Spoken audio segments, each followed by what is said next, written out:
এবার গণপিটুনির ঘটনা খাস কলকাতায়। বউবাজারের ছাত্রাবাসে গণপিটুনিতে একজনের মৃত্যু হয়েছে বলে অভিযোগ। মোবাইল চোর সন্দেহে তাকে মারধর করা হয়েছে বলে অভিযোগ।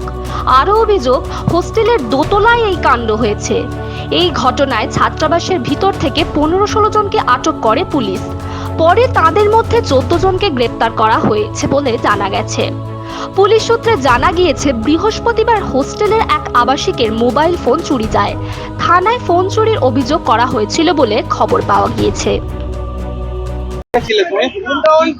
আমি কিছু দেখি না, আমি খালি 4টা সকাল থেকে মাল নিয়ে এসেছি, দেখেছি ছেলেরা ধরে নিয়ে গেছে, ভিতরে তালা বন্ধ করে রেখেছে। এই যে দেখেছি হোস্টেলের ছেলেরা, আমি দেখিনি, সব তালা বন্ধ ভিতরে ছিল, আমরা ভিতরে ঢুকিনি। দেখিনি লোকটা কি অবস্থা ছিল আমি জানি না, আমি দেখিনি।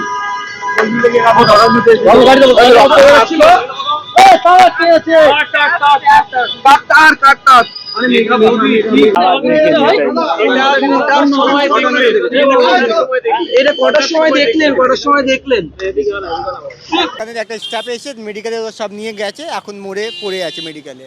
20 জন 18 জন মেরে, মানে ব্যাট দেখে মেরেছে, মানে সব মেরেছে। কোনো মোবাইল চুরি হয়েছিল কালকে।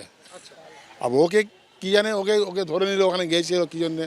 আর যদি কাউকে মারবে, 2 তাবলাক মারবে, 1 তাবলাক মারবে, থানাতে জমা দিয়ে দেবে। কিন্তু এ তো মারবে, ওকে হাত মা সব ভেঙে দেবে।